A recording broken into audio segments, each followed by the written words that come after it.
టీశాట్ ప్రేక్షకులకు వెల్కమ్ చెప్తూ ఈరోజు మనము గత పాఠ్యాంశాలలో నేర్చుకున్నటువంటి పబ్లిక్ అడ్మినిస్ట్రేషన్ అనే సిలబస్లో డీసెంట్రలైజేషన్ అండ్ లోకల్ గవర్నమెంట్స్లలో స్థానిక పాలనలో మనము చాలా డెడికేటెడ్గా చెప్పుకుంటున్నాం.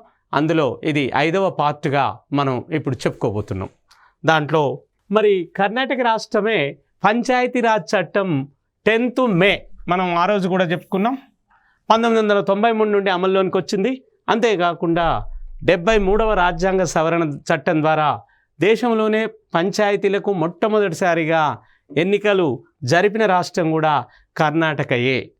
గత లెసన్లో చెప్పినటువంటి అంశమే మీకు ఆ రోజు కూడా చెప్పిన 73వ రాజ్యాంగ సవరణ.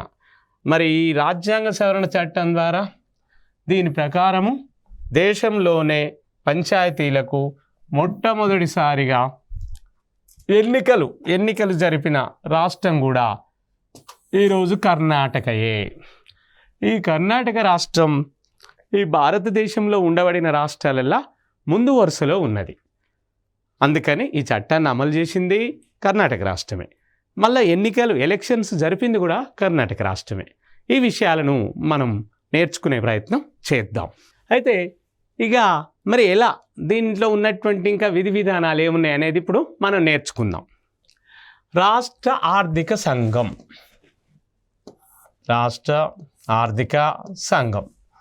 స్టేట్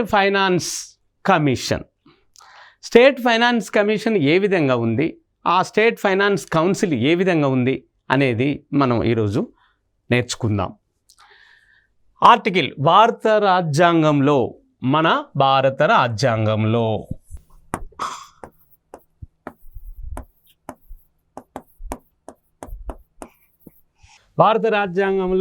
ఆర్టికల్ లేదా ప్రకరణ అన్న, అధికరణ అన్న, నిబంధన అన్న ఆర్టికల్ అని ఇంగ్లీష్లో అంటారు. అంతే. ప్రకరణ, అధికరణ, తర్వాత ఆర్టికల్ అనే పదం ఇంగ్లీష్లో, మళ్ళీ తెలుగులో ఇంకోటి నిబంధన అని కూడా అంటారు. ఇన్ని పేర్లతో పిలువబడేటువంటి మన భారత రాజ్యాంగంలోనే 243 క్లాజ్ 1. ఈ 243 క్లాజ్ 1 ఏం చెప్తుంది? పంచాయతీల ఆర్థిక స్థితి సమీక్షకు రాష్ట్ర ఆర్థిక కమిషన్ను ఏర్పాటు చేయాలని తెలియజేస్తుంది. భారత రాజ్యాంగంలో పొందుపరచబడిన ఆర్టికల్ 243 క్లాజ్ 1 పంచాయతీల ఆర్థిక పరిస్థితికి, మరి అది గ్రామ పంచాయతా, మండల పంచాయతా, జిల్లా పరిషత్ ఇలాంటి లోకల్ గవర్నమెంట్స్కు సంబంధించినటువంటి పంచాయతీల మరి ఫైనాన్షియల్ పొజిషన్ ఎట్లా, రిసోర్స్ ఎట్లా అంటే వనరులు ఏ విధంగా సమీకరించుకోవాలి, ఇలాంటి అంశాలను గురించి వాటిని సమీక్షించుటకై మన భారత రాజ్యాంగ నిర్మాతలు భారత రాజ్యాంగంలో రాష్ట్ర ఆర్థిక కమిషన్ను ఏర్పాటు చేయడం జరిగింది. ఆ ఏర్పాటును గురించి తెలియజేసే ఆర్టికలే ఈ యొక్క 243. ఇది ఉద్యోగార్థులు చాలా నోటీసులో ఉంచుకోవాల్సినటువంటి అంశం.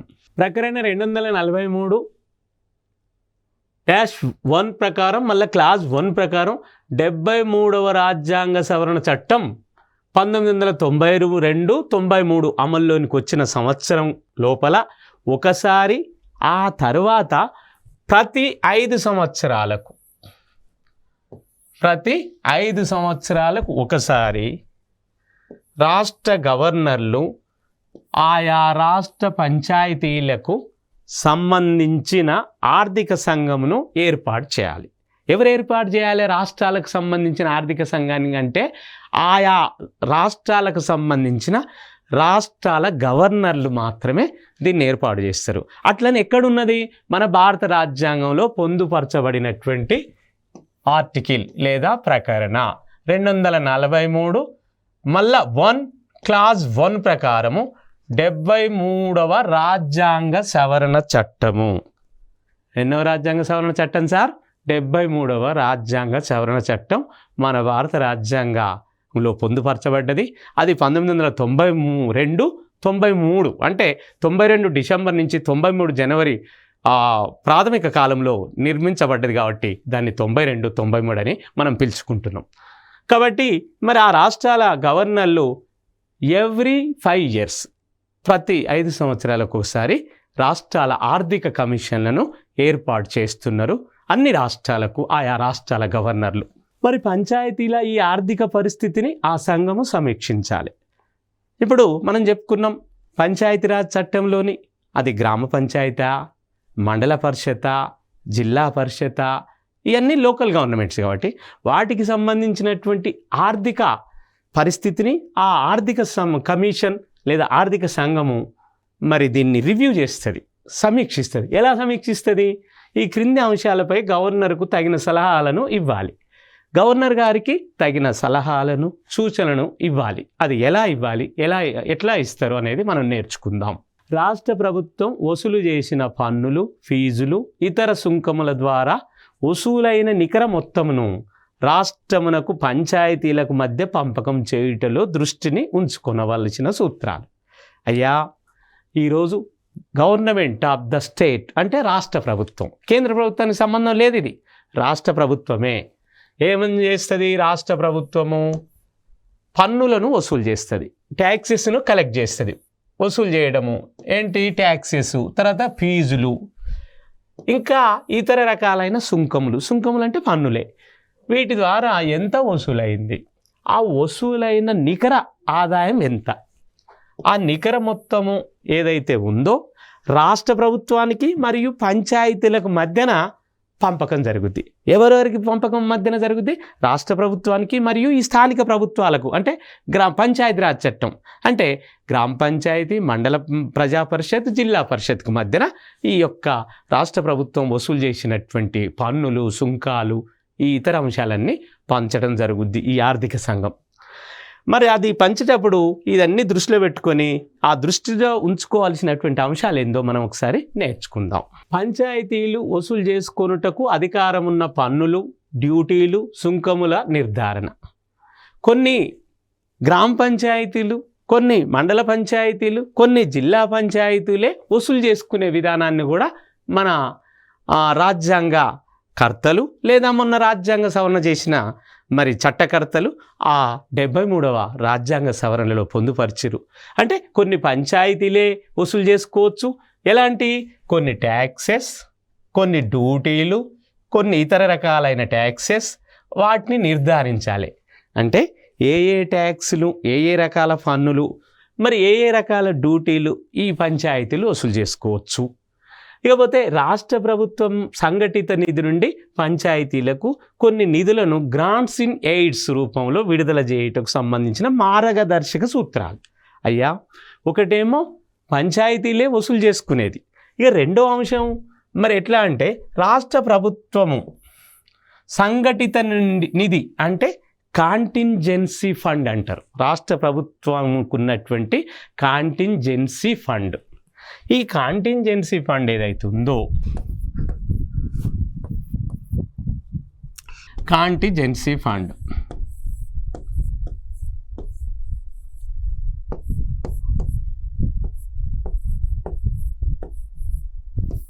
రాష్ట్ర ప్రభుత్వం యొక్క సంఘటిత నిధి.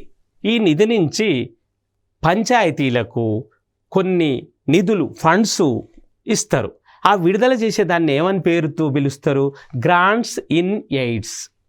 గ్రాంట్స్ ఇన్ ఎయిడ్లు అంటే గ్రాంట్ ఇన్ ఎయిడ్లు అనే పేరుతో రాష్ట్ర ప్రభుత్వము పంచాయతీలకు నిధులను విడుదల చేసేటువంటి మార్గదర్శక సూత్రాలు అంటే గైడ్ లైన్స్, అవన్నీ ఈ యొక్క ఆర్థిక సంఘము పొందుపరిచిరు. ఈ సంఘంలో వాటి ఆ పొందుపరిచిన మార్గదర్శక సూత్రాల మేరకే రాష్ట్ర ప్రభుత్వము ఆ కాంటింజెన్సీ ఫండ్ నుంచి మరి నిధులను పంచాయతీలకు విడుదల చేస్తుంది. మరి ఎట్లా? పంచాయతీ ఆర్థిక పరిస్థితి మెరుగుపరచుటకు తీసుకోవలసిన చర్యలేంది? ఈ పంచాయతీ అది గ్రామ పంచాయతీ, మండల పంచాయతీ, జిల్లా పంచాయతీ, 3 స్టెప్లు అనుకున్నాం కదా.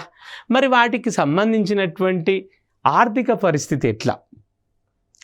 ఆర్థికంగా ఇబ్బంది పడితే అభివృద్ధి జరగదు. మరి కాబట్టి ధనం మూలం మిదం జగత్. దేనికైనా ప్లాన్లు చాలా ఉంటాయి, ప్రణాళికలు ఉండంగానే ప్లాన్ వేసుకోగానే సరిపోతుందా? కాదు. అది అమలు జరగాలంటే దానికి ఖర్చు చేయాలంటే నిధులు అవసరం. ఆ నిధుల కొరకు ఏ రకంగా ఆ నిధులను మరి కలెక్ట్ చేయాలా ప్రజల నుంచి సుంకం రూపంలో, లేదా ప్రభుత్వం ఇస్తుందా, అదే రాష్ట్ర ప్రభుత్వం ఇస్తుందా, లేదా కేంద్ర ప్రభుత్వం ఇస్తుందా అనేటువంటి అంశాలను ఆ సందిగ్ధ వ్యవస్థలో పంచాయతీలు ఉంటే అభివృద్ధి ముందుకు జరగదు. కాబట్టి మరి ఆర్థిక పరిస్థితి మెరుగుపరచాలి. కాబట్టి ఎలాంటి చర్యలు తీసుకోవాలి ఈ పంచాయతీల ఆర్థిక పరిస్థితి మెరుగుపరచుట కొరకు అనేది ఇక్కడ మనం నేర్చుకుందాం. పంచాయతీల ఆర్థిక పరిపుష్టికి, ఈ పంచాయతీల ఆర్థికంగా దాన్ని బలోపేతం చేయడానికి సంబంధించిన గవర్నర్ చేత సూచించబడిన అంశములపై తగిన సలహాలు ఇచ్చుట. ప్రతి రాష్ట్రానికి రాజ్యాధినేత గవర్నర్ ఉంటాడు, ప్రభుత్వాధినేత ముఖ్యమంత్రి గారు ఉంటారు. ఇటు ముఖ్యమంత్రి గారు ప్రభుత్వాధినేత, అటు రాజ్యాధినేత గవర్నర్ గారు. ఆ గవర్నర్ గారు సూచించినయే, ముఖ్యమంత్రికి సంబంధం లేదు ఇడ. కాబట్టి గవర్నర్ చేత సూచించబడిన అంశముల మీద తగిన సలహాలను తీసుకోవడం జరుగుతుంది. ఆ గవర్నర్ గారు ఏ అంశాల మీద మరి సూచిస్తాడో అలాంటి అంశాల మీద ఆ సలహాలను తీసుకొని మరి ఈ పంచాయతీలు అభివృద్ధిలోనికి ప్రయాణం చేయవలసిన అవసరం ఉంటుంది. మరి ఇది ఆర్థిక సంఘం పరిస్థితి. అది ఇకపోతే మనము నేర్చుకోవాల్సిన ఇంకొక అంశం ఏంటంటే, ఒకటేమో ఆర్థిక సంఘం, రెండోదేమో మరి రాష్ట్ర ఎన్నికల సంఘం, స్టేట్ ఎలక్షన్ కమిషన్, అదేమో స్టేట్ ఫైనాన్షియల్ కమిషన్. ఇప్పుడు మనం చెప్పుకున్న పాఠం ఫైనాన్స్ కమిషన్ అయిపోయింది. ఇప్పుడు మనం ఏ పాఠంలోకి ఎంటర్ అవుతున్నాం? Election commission. అంటే మరి దేశం మొత్తానికి ఉన్నటువంటి ఎలక్షన్ కమిషన్ వేరు, దాన్ని అక్కడ నిర్వాచన సదన్ అంటారు. అది న్యూఢిల్లీలో ఉంటుంది, భారతదేశానికి రాజధాని నగరమైన క్యాపిటల్ సిటీలో. మరి ఇదెవరు సార్? ప్రతి రాష్ట్రానికి స్వతంత్రంగా ఒక రాష్ట్రాల ఎన్నికల సంఘం, స్టేట్ ఎలక్షన్ కమిషన్ ఉంటుంది. ఇది స్టేట్ ఎలక్షన్ కమిషన్. అంటే ఒక రాష్ట్రానికి సంబంధించి ఆ రాష్ట్రంలో జరగవలసిన ఎన్నికల మీద తగు నియమ నిబంధనలు జారీ చేస్తుంది. ఆ రాష్ట్రాల ఎన్నికల సంఘం ఆ రాష్ట్రంలో మరి జిల్లా పరిషత్ ఎన్నికలు కావచ్చు, గ్రామ పంచాయతీ ఎన్నికలు కావచ్చు, మండల ప్రజాపరిషత్ ఎన్నికలు కావచ్చు, మున్సిపాలిటీల ఎన్నికలు కావచ్చు, ఇట్లా ఆ రాష్ట్రంలో జరుగుతున్నటువంటి ఎన్నికల మీద, లేదా ఒక ఎమ్మెల్యే గారు మరి రిజైన్ చేసినా లేదా మధ్యలో చనిపోయినా ఇలాంటి అంశాల మీద తగు జాగ్రత్తలు మరి చేయడానికి ఆ రాష్ట్రానికి ఎన్నికల కమిషన్ ఉంటుంది.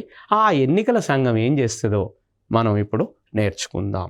ఆ రాష్ట్రాల ఎన్నికల సంఘాన్ని ఏర్పాటు చేయడము, దాని నిర్మాణము మరి 73వ రాజ్యాంగ సవరణ చట్టంలో, పంచాయతీరాజ్ చట్టంలో ఏర్పాటు చేయడం జరిగింది, పొందుపరచడం జరిగింది. అది ఎలా ఉంది? భారత రాజ్యాంగంలోని 243K అధికరణం ప్రకారము, అంటే ఆర్టికల్ 243 ఆర్టికల్ 243 మళ్ళా K, దీని ప్రకారము అప్పుడు ఉమ్మడి ఆంధ్రప్రదేశ్ రాష్ట్రం, ఇప్పటిది కాదు, ఎందుకంటే 1993 సంవత్సరంలో జరిగింది కదా మరి భారత రాజ్యాంగానికి 73వ రాజ్యాంగ సవరణ. మరి అందుకని అప్పటిదే ఇక్కడ చెప్పాల్సింది ఉమ్మడి ఆంధ్రప్రదేశ్ రాష్ట్ర ఎన్నికల సంఘము. అప్పుడు ఉన్నటువంటి యునైటెడ్ ఆంధ్రప్రదేశ్ మరి స్టేట్ ఎలక్షన్ కమిషన్ గురించి సెప్టెంబర్ 1994లో ఏర్పాటు చేయబడ్డది. ఎప్పుడు ఏర్పాటు చేసిరు సార్ దీన్ని అంటే 1994 సంవత్సరం సెప్టెంబర్ నెలలో. ఇక్కడ ఈ సెప్టెంబర్ నెలలో 1994 సంవత్సరంలో మరి మన ఉమ్మడి ఆంధ్రప్రదేశ్ రాష్ట్రానికి రాష్ట్రాల ఎన్నికల సంఘాన్ని ఏర్పాటు చేయడం జరిగింది. మరి దీనికి సంబంధించిన విధి విధానాలు ఏ విధంగా ఉన్నాయనేది ఇప్పుడు మనం నేర్చుకుందాం. ఒక ఎన్నికల కమిషనర్ ఉంటారు. ఈ ఎన్నికల సంఘాన్ని మొత్తానికి ఒక ఎన్నికల కమిషనరు గారు ఉంటారు. ఎలక్షన్ కమిషనర్ ఉంటారు. ఇతని పదవీ కాలము, ఆయన పరిమితి ఎంత అంటే డ్యూరేషన్ ఆఫ్ పీరియడ్. ఇతను ఈ యొక్క ఎన్నికల కమిషనర్ ఉంటారని చెప్పారు సార్, మరి ఇతను ఎన్ని సంవత్సరాలు పదవిలో కొనసాగవచ్చు అనేది ఇక్కడ మనకున్నటువంటి సందేహము.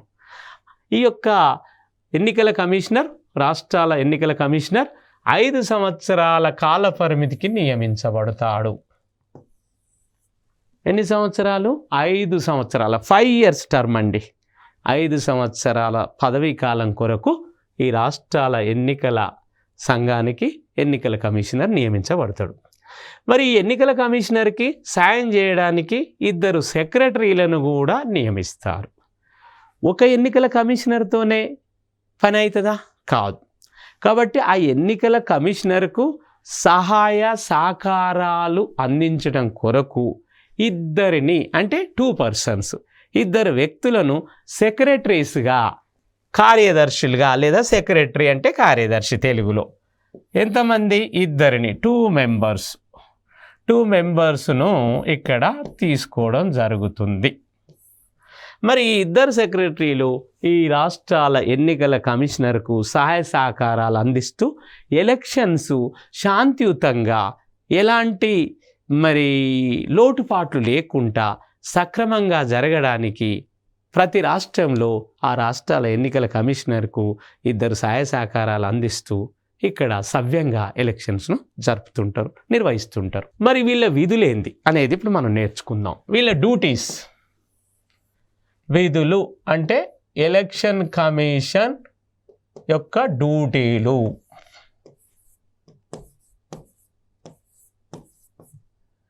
వీళ్ళ డ్యూటీస్ ఏందనేది ఇప్పుడు కావాలి. ఎన్నికల కమిషనర్ అయితేంది, అతనికి 2 సహాయ సహకారాలు ఉన్న 2 సెక్రటరీస్ కలిపి 3 వాళ్ళు ఏం విధులు నిర్వహిస్తున్నారు అనేది ఇక్కడ.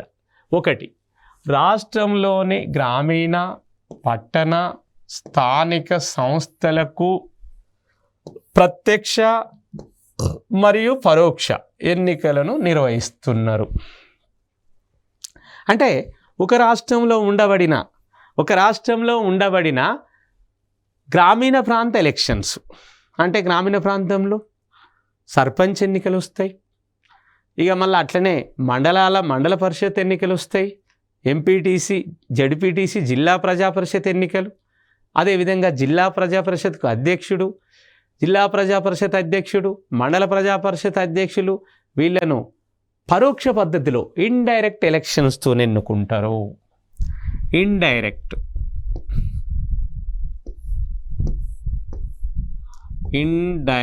ఎలక్షన్స్.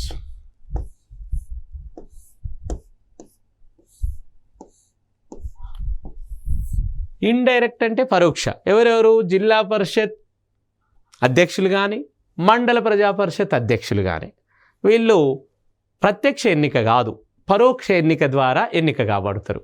మరి డైరెక్ట్ ఎలక్షన్ ద్వారా ఎవరు ఎన్నిక కాబడతారు అనేది మనకున్న సందేహం. ప్రత్యక్ష ఎన్నిక ద్వారా మటుకు ఎవరు ఎన్నిక అవుతారంటే గ్రామంలో. ప్రత్యక్ష ఎన్నిక అంటే డైరెక్ట్ ఎలక్షన్స్. ఈ డైరెక్ట్ ఎలక్షన్ ద్వారా గ్రామంలో, గ్రామాన్ని మొత్తానికి అధికారి సర్పంచ్, గ్రామ సర్పంచ్ని మాత్రం ఆ గ్రామంలో ఉండబడిన ఓటర్ల లిస్టులో ఉన్న నియోజకులు అంటే ఓటర్లు ఎవరైతే మరి 18 సంవత్సరాల వయసు దాటిన, కుల, మత, వర్గ, వర్ణ, జాతి, జన్మ, స్త్రీ, పురుష ఎలాంటి విచక్షత లేకుండా 18 సంవత్సరాల వయసు నిండిన వారికి అందరికీ భారత ఎలక్షన్ కమిషన్ ఓటు హక్కును ఇస్తుంది. ఆ ఓటు హక్కు ద్వారా ఆ గ్రామంలో ప్రత్యక్షంగా ఆ గ్రామ సర్పంచ్ని ఎన్నుకుంటారు. దాన్ని డైరెక్ట్ ఎలక్షన్ అంటారు. అందుకని ఇక్కడ చెప్పిండు, రాష్ట్రంలోని గ్రామీణ, పట్టణ, స్థానిక సంస్థలకు ప్రత్యక్ష ఎన్నికలు, పరోక్ష ఎన్నికలు నిర్వహిస్తుంది. ఇది గ్రామానికి, మండలానికి, జిల్లా పరిషత్కు. ఇకపోతే పట్టణాలకు కూడా మున్సిపాలిటీలకు మరి మున్సిపాలిటీ చైర్మన్, అట్లనే municipal ward councillors, municipality chairmans. ఇక్కడ వార్డు కౌన్సిలర్స్ను అట్లనే మరి మున్సిపాలిటీ చైర్మన్లను పట్టణాలలో ఎన్నుకుంటారు. ఈ విధంగా గ్రామీణ ప్రాంతాలల్లో మరి ఆ ఎన్నికలు పట్టణ ప్రాంతాలల్లో ఇలాంటి ఎన్నికలు నిర్వహించేటువంటి డ్యూటీలు అంటే విధులను ఈ రాష్ట్రాల ఎన్నికల కమిషన్ చేస్తుందనేది ఇప్పుడు మనం నేర్చుకున్నాం. మరి ప్రత్యక్ష ఎన్నికల కింద ఇక్కడ కొన్ని అంశాలు మనకు చెప్పిరు. ఈ ప్రత్యక్ష ఎన్నికలు అంటే డైరెక్ట్ ఎలక్షన్స్ ఏంటి అనేది ఇక్కడ మనం నేర్చుకుందాం. డైరెక్ట్ ఎలక్షన్ కింద గ్రామీణ పట్టణ స్థానిక గ్రామీణ పట్టణ స్థానిక సంస్థల పదవులకు ప్రత్యక్ష ఎన్నికలను అంటే ఈ డైరెక్ట్ ఎలక్షన్స్ను నిర్వహిస్తుంది. రూరల్ బాడీస్ అంటే రూరల్ అనే ఇంగ్లీష్ పదానికి అర్థమైంది గ్రామీణ. బాడీస్ అంటే ఆ యొక్క ఎన్నికైనటువంటి బోర్డు సభ్యులు ఎవరు? 1 మెంబర్స్ ఆఫ్ ద జిల్లా పరిషత్ టెరిటోరియల్ కాన్స్టిట్యుయెన్సీ. మనం చెప్పుకున్నట్టు ఇంతకుముందు జెడ్పీటీసీ అంటే ఫుల్ ఫామ్ ఏంది? Z Zilla, P for Parishad, T for territorial, C for constituency. Zilla Parishad territorial కాన్స్టిట్యూయెన్సీ అంటే జిల్లా పరిషత్ ప్రాదేశిక నియోజకవర్గము. తెలుగులో జిల్లా పరిషత్ ప్రాదేశిక నియోజకవర్గం. ఈ జెడ్పీటీసీ అనే పదానికి ఇంత వివరణ ఉన్నది. మరి జెడ్పీటీసీ అదేవిధంగా మెంబర్స్ ఆఫ్ ది మండల పరిషత్ టెరిటోరియల్ కాన్స్టిట్యుయెన్సీ. రెండో అంశం విషయానికి వస్తే మొదటిదేమో జెడ్పీటీసీ జిల్లా పరిషత్ టెరిటోరియల్ కాన్స్టిట్యుయెన్సీ, రెండవదేమో ఎంపీటీసీ అంటే మండల పరిషత్ టెరిటోరియల్ కాన్స్టిట్యూయెన్సీ అంటే మండల ప్రాదేశిక నియోజకవర్గం. మండల పరిషత్ ప్రాదేశిక నియోజకవర్గం ఎంపీటీసీ. ZPTC, MPTC. ఇకపోతే మళ్ళా గ్రామ పంచాయతీ సర్పంచ్. గ్రామానికి ఉండబడిన గ్రామ పంచాయతీ సర్పంచ్. గ్రామంలో మరి ఈరోజు మొట్టమొదటి మెట్టు గ్రామంలో ఈ పంచాయతీరాజ్ సంస్థలలో మొట్టమొదటి వ్యవస్థ అయిన గ్రామ పంచాయతీకి ఈ యొక్క సర్పంచ్ గారు మరి ఆ విధంగా డైరెక్ట్ ఎన్నిక కాబడతాడు. ఇకపోతే గ్రామ పంచాయతీ వార్డు మెంబర్స్ 4వది. ఒక గ్రామాన్ని 10 వార్డులుగా ఆ జనాభా ప్రాతిపదికగా 15 వార్డులుగా చేసి వార్డుకు ఒక సభ్యుడు చొప్పున 15 వార్డులు అయితే 15 వార్డు మెంబర్సు, 10 వార్డులు అయితే 10 వార్డు మెంబర్సు. అక్కడ ఉన్నటువంటి షెడ్యూల్డ్ కులాలు, షెడ్యూల్డ్ జాతులు, బలహీన వర్గాలు అంటే ఎస్సీ, ఎస్టీ, బీసీ, మిగతాయి ఓపెన్ కేటగిరీ. ఈ విధంగా ఆ వార్డులను విభజించి ఒక్కొక్క వార్డు నుంచి ఒక్కొక్క వార్డు మెంబరు ఎన్నుకొని తర్వాత ఆ అన్ని వార్డులలో ఎవరికి ఎక్కువ వస్తే అందులో నుంచి ఒక అతను ఉప సర్పంచ్. ఇక సర్పంచ్ని డైరెక్టే ఎన్నుకుంటారు. ఈ విధంగా అర్బన్ బాడీస్. ఇప్పుడు రూరల్ బాడీస్ నేర్చుకున్నాం, గ్రామీణ మరి మనం బాడీస్ నేర్చుకున్నాం. ఇప్పుడు అర్బన్ అంటే అర్బన్ అంటే పట్టణాలలో ఉన్నాయి. ఎలా ఉన్నాయి? 1 ఈ అర్బన్ బాడీస్లలో 1 కౌన్సిలర్స్ ఆఫ్ మున్సిపల్ కార్పొరేషన్. మనం చెప్పుకున్నాం పట్టణాన్ని పరిపాలించే స్థానిక సంస్థ పేరు మున్సిపాలిటీ, నగరాన్ని పరిపాలించే స్థానిక సంస్థ పేరు కార్పొరేషన్. ఇప్పుడు అందుకని హైదరాబాద్ నగరం, అందుకని ఏమంటున్నాం? GHMC, greater Hyderabad municipal corporation. ఉదాహరణకు సూర్యాపేట అనేది మున్సిపాలిటీ, అందుకనే మున్సిపాలిటీ అంటారు. మరి ఇట్లా ఒక పట్టణాన్ని పరిపాలిస్తే మున్సిపాలిటీ, ఒక నగరాన్ని పరిపాలిస్తే కార్పొరేషన్, ఒక గ్రామాన్ని పరిపాలిస్తే గ్రామ పంచాయతీ, మండలాన్ని పరిపాలిస్తే మండల పరిషత్, జిల్లాని పరిపాలిస్తే జిల్లా పరిషత్. కాబట్టి ఇవన్నీ urban bodies, members of municipality. మరి కౌన్సిలర్సు మరి కార్పొరేషన్లా, మున్సిపల్ కార్పొరేషన్లా మెంబర్స్ ఆఫ్ మున్సిపాలిటీ, మరి మున్సిపాలిటీలో మెంబర్స్ను సభ్యులను. మళ్ళీ మెంబర్స్ ఆఫ్ నగర పంచాయతీలు అంటే మున్సిపాలిటీకి కార్పొరేషన్కి మధ్యన ఉండేది నగర పంచాయతీ. ఇటు మున్సిపాలిటీ కంటే పెద్దది, అటు కార్పొరేషన్ కంటే చిన్నది, ఇది మధ్యలో ఉంటుంది కాబట్టి దాన్ని నగర పంచాయతీ అన్నారు. ఓకే, ఈ విధంగా పరోక్ష ఎన్నికలు, వీటికి ఈ కింద పేర్కొనబడ్డాయి పరోక్షంగా. గ్రామీణ పట్టణ స్థానిక సంస్థలకు పదవులకు పరోక్షంగా ఎన్నికలు అంటే ఇండైరెక్ట్ ఎలక్షన్స్, ప్రత్యక్షంగా కాకుండా పరోక్ష ఎన్నికలు.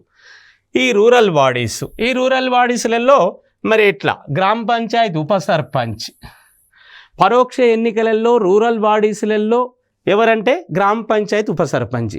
గెలిచిన వార్డు మెంబర్లలో ఏ పార్టీకి ఏ కూటమికి ఎక్కువ వస్తే వాళ్ళ నుంచి ఒక ఆయన ఉప సర్పంచ్. ఇక మిగతా చైర్మన్, వైస్ చైర్మన్ మండల పరిషత్తులలో వీళ్ళను కూడా పరోక్ష ఎన్నిక ద్వారానే ఎన్నుకోవడం జరుగుతుంది. అర్బన్ బాడీస్లలో mayor, deputy mayor of the municipal corporations వీళ్ళను కూడా మరి ఎట్లా మేయరు, డిప్యూటీ మేయరు, ఈ మున్సిపల్ వీళ్ళని కూడా మరి ఎట్లా అంటే మనము ఈ యొక్క ఎన్నిక అనేది మనం చైర్మన్, వైస్ చైర్మన్ ఇన్ జిల్లా పరిస్థితులలో చైర్మన్ అండ్ వైస్ చైర్మన్, మరి అదేవిధంగా మున్సిపాలిటీలలో చైర్మన్, వైస్ చైర్మన్ వీళ్ళు మరి ఆర్టికల్ మరి 243 ఓ ప్రకారం, ఓ అనేది ఇంగ్లీష్ అక్షరం, ఈడ ఆర్టికల్ 243 తర్వాత ఓ అనే ఇంగ్లీష్ అక్షరం ప్రకారం పంచాయతీల ఎన్నికలకు సంబంధించిన అంశాలపై న్యాయస్థానాలు జోక్యం చేసుకోరాదు.